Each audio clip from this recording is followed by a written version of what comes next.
things happen on campuses that sort of go, oh, well, kids will be kids. But these are really serious health problems.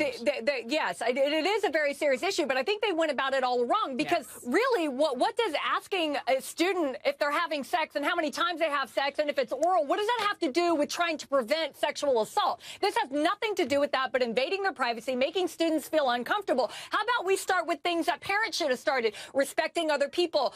Maybe if you want to go a step farther, and I'm not blaming victims, but maybe trying to say, hey, be more aware. If you're going to a party, try not to get blacked out drunk, so maybe you're not going to put yourself in that situation. But asking them their sexual questions has nothing to do with helping them in their sex survey. That has nothing to do with anything. But Sam, I heard you saying yes when I was saying these are serious health issues. Well, yes, it's definitely serious health issues. I mean, sexual assault and sexual violence is pervasive all over college campuses. So is rape culture. So I do like the idea that they're trying to do something. They're trying to do something. But I agree with Leanne, though, Dr. Drew. I agree with Leanne. Why not have education about what constitutes consent? Why not make it not mandatory? I mean, that's so... Well, you know what? But you know what, though? The school colleges have been trying to educate about that kind of thing for the last decade. They went about it wrong.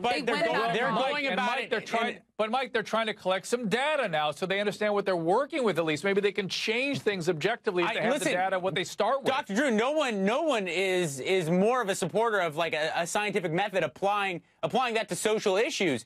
I hear you, but how does knowing the amount of someone's sexual activity and the amount of partners they have, how does that in any way predict whether or not they're going to engage in sexual depravity or in some type of sexual... Because, Dr. Drew, I mean, frankly, I know it, at least from an anecdotal sense, the guys that I know that had the most sexual experiences were least likely to enact some type of sexual assault on people. But if this was a health survey, they were also... Look at yourself, man. They could have picked, found... I'm not saying that you were a bad student, but they could have helped you from a health standpoint. You know what I mean? But, I'd still be filling that thing out if I had to take it back in 1998 when I was going to college. I mean, it's insane. But I'm also an extreme example. I feel like this is just another way of kind of ensconcing shame and ridicule around sex. I mean, bottom line, every college knows that kids are having sex and they know they're drinking and they're probably doing some drugs. It's a fact.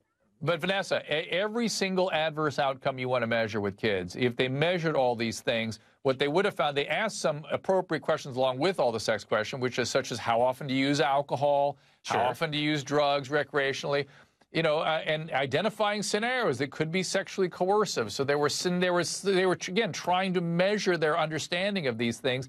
And the fact is, in every adverse outcome you can measure, you find alcohol. So it's important for them to make that point. Did they ask? Are you like the rest of the panel? The issue I have, though, is we want to applaud them from doing something to help with, spreading awareness and prevention of sexual assault. I don't believe we should be applauding them doing the bare minimum. They phoned it in. This was like a form you Google online and you give to people, this module. They could have really set aside some time and made a test that had questions that were pertinent to the situation, not gynecological questions. What does that have to do with anything?